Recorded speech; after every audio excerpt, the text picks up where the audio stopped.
শুভ সকাল বন্ধুরা। আজকের ব্লগটা আমি শুরু করছি ঠাকুরঘর থেকে, অবশ্যই তোমাদেরকে সাথে নিয়ে। দেখো গোপাল সোনা আমার ঘুমাচ্ছেন, এখন আমি গোপাল সোনাকে জাগাবো, তারপর গোপাল সোনাকে সেবা দেব।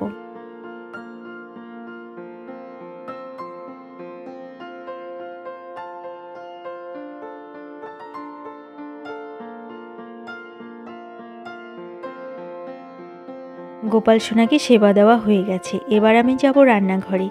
ভাবলাম যে রান্নাঘরে যাওয়ার আগে একটু জানালার ধারে দাঁড়িয়ে বাইরের দিকটা দেখে নিই।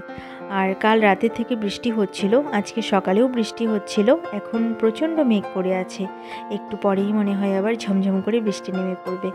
আর কয়েকদিন থেকেই আমাদের এখানে বৃষ্টি হচ্ছে, পরিবেশটা একটু শান্ত হয়েছে, মানে গরমটা একটু কমেছে। যা গরম গেল কয়েকদিন, আর ঘরের ভেতরে গরমটা আছে, বাইরের দিকে গরম আর নেই। বারান্দায় গেলে না গরম লাগে না, কিন্তু ভেতরে রান্নাঘরে বা ঘরগুলোতে একটু তো গরম লাগবেই, যেহেতু গরমের দিন। আর আমি রান্নাঘরে এসে রান্না বসিয়ে দিলাম। আজ আমি করব খিচুড়ি। বৃষ্টি নেমেছে আর খিচুড়ি হবে না সেটা তো হয় না, তাই না? আমি মুসুর ডাল দিয়ে খিচুড়ি করব আজ। দেখো চাল আর ডালটা ভেজে নিচ্ছি, ফোড়ন তো দিয়ে দিয়েছি আগে, ফোড়নে দিয়েছি তেজপাতা, শুকনো লঙ্কা আর পাঁচফোড়ন। আর দেখো ডালটা ভেজে নিয়ে জল দিয়ে দিয়েছি, নুন হলুদ দিয়েছিলাম যখন ডালটা ভেজে নিয়েছি। চাল আর ডাল একসাথেই ভেজেছি। এইদিকে বসিয়ে দিয়েছি চা। আর দেখো বাজার থেকে চলে এসেছে, আজকে না তাড়াতাড়ি বাজার গেছিলো, আমি ঘুম থেকে ওঠার আগেই দেখি বাজার চলে গেছে রিজুর বাবা। আর বাজার করে নিয়ে চলেও এসেছে, দেখো ব্যাগের মধ্যে এগুলো আছে, এখনও নামাইনি। আর নিচের থেকে যে গন্ধ পাতা নিয়ে এসেছে, এগুলো বড়া খাবে বলে এনেছে। তো আর এই যে বরবটিটা দেখতে পাচ্ছ, সেটা আমাদের গাছের, অনেকগুলোই হয়েছে, এটা বড় হয়েছে বলে দিদি তুলে এনেছে।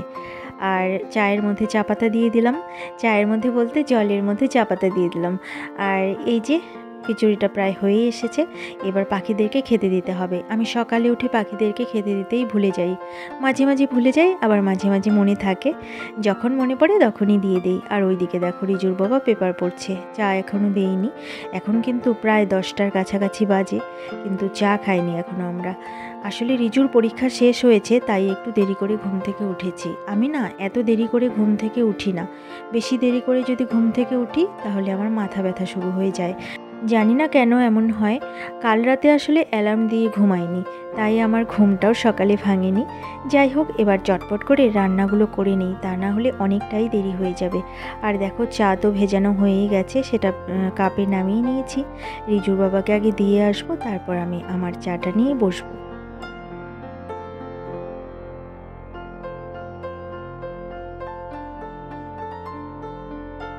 দেখো খিচুড়িটা প্রায় হয়েই এসেছে, এখানে যে আদা আর জিরে গুঁড়ো দিতে হবে সেটা দিতেই ভুলে গেছি, তো এখন দিলাম আমি। আরেকদিনও এরকম হয়েছিল। যাই হোক, মনে হয় না যে এক্সট্রা কোনো গন্ধ হবে, কারণ এটা আরেকটু ফুটবে, তো আরেকটু ফুটলে সেটা মিলিয়ে যাবে খিচুড়ির সাথে।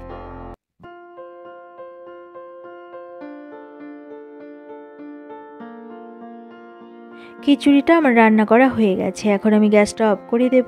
আর এই দিকে দেখো, এই যে এঁঠো বাসনগুলো, এগুলো কিন্তু কাল রাতের। আর টিফিন বক্সগুলো দেখতে পাচ্ছ, এগুলো রিজুর বাবা অফিসে নিয়ে যায়, খাবার নিয়ে যায়, তো সেইগুলো এখনও এখানে আছে। আসলে না আজকে সকালে দিদি আসেনি, দিদিকে ফোন করলাম, সে একটু আগেই ফোন করেছি, তখন জানতে পারলাম সে আজকে আসবে না। আমি তো অপেক্ষায় ছিলাম যে আসবে, তারপরে বাসনগুলো মাজবে। আর এখানে যদি বাসন থাকে না, তাহলে খুব অসুবিধে হয় কাজ করতে। যেমন এই যে মাছের বাজারটা নিয়ে এসেছে, মাছগুলো ধুবো, পরিষ্কার করব, তারপর ফ্রিজে রেখে দেবো, বাকিটা রান্না করব। এগুলো কি এই বাসনের ওপরে করা যায় বলো তো? তো এখন আমি জানতে পারলাম সে আসবে না, তাই ভাবলাম বাসনগুলো মেজে পরিষ্কার করে নিয়ে তারপরে আমি মাছগুলো ধুবো।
বাসন মেজে আমি এই দিকটা পরিষ্কার করে নিয়েছি। দেখো এখন কাজ করতে সুবিধা হবে।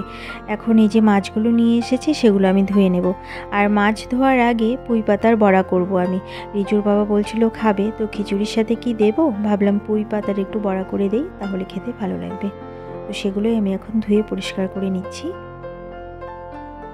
এই যে পাতাগুলো মানে পুঁই পাতা, কুমড়ো পাতা, এই পাতার বড়া না আমাদের বাড়িতে খুব খাওয়া হয় বাবার বাড়িতে, কিন্তু শ্বশুর বাড়িতে না পাতার বড়াটা খুব একটা খায় না। তো রিজুর বাবা যখন বিয়ের পরে নতুন নতুন আমাদের বাড়ি যেত, তখন এই পাতার বড়া করে দিলে বলতো, বাড়িতে এসে আমাকে বলতো যে তোমাদের বাড়িতে পাতার বড়া কি খায় গো, পাতার বড়া কি ভালো লাগে, আমার তো খেতে খুব একটা ভালো লাগে না, তাই বলতো। আর এখন আমাদের বাড়িতে এরকম চাল কুমড়োর পাতা বা পুঁই পাতার বড়া কিন্তু খুব হয়। আর রিজুর বাবাও খেতে ভালোবাসে, বলে যে ভালোই লাগে। তো আগে তো খেতাম না, কিন্তু এখন তো বেশ দেখি ভালোই লাগে। তো পাতার বড়া এখন আমি করি, আগেও করতাম, আমি একাই খেতাম বেশি, রিজুর বাবা দু একটা খেত, এখন কিন্তু খেতে পারে পাতার বড়া, ভালোই বাসে খেতে।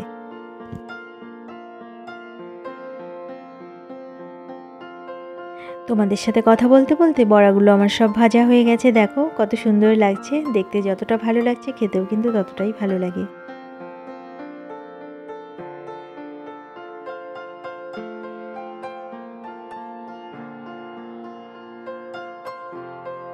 পুঁই পাতার বড়া করে খিচুড়ি দিয়ে রিজুর বাবাকে খেতে দিয়েছি। আর দেখো এই যে পুঁই শাক কেটে নিয়েছি, এটা এবার আমি রান্না করব। আর পুঁই পাতার যে বড়া করেছিলাম যে কড়াইতে, সেটার মধ্যে আর একটু তেল দিয়ে আমি কালো জিরে ফোড়ন দিয়ে পুঁই শাকটা বসিয়ে দিলাম।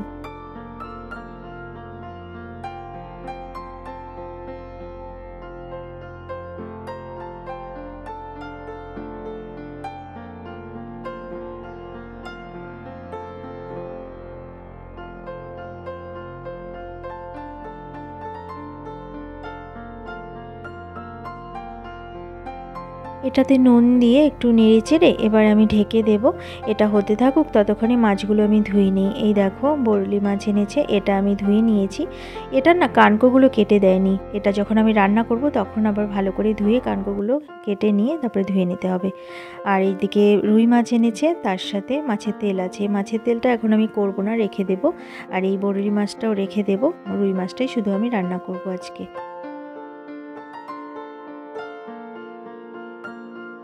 একদিকে আমি ডাল সেদ্ধ করে নিচ্ছি, ডালটা একটু পরেই ফোড়ন দিতে হবে, সেদ্ধ প্রায় হয়ে এসেছে। আর অন্যদিকে কিন্তু মাছ ভাজাগুলো করে নিয়ে মাছের ঝোল করে নিচ্ছি। আর বন্ধুরা, তোমাদের সঙ্গে দেখা হচ্ছে কিছুক্ষণ পর।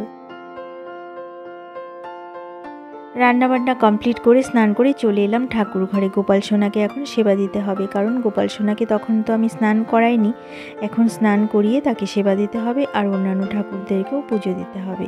তো আমি আগে পুজো দিয়ে নিই, তারপর তোমাদের সঙ্গে কথা বলছি। আর বন্ধুরা দেখো, আমার পুজো দেওয়া হয়ে গেছে, আর আমার গোপাল সোনাকে কত সুন্দর লাগছে, তোমরা একটু দর্শন করে নাও।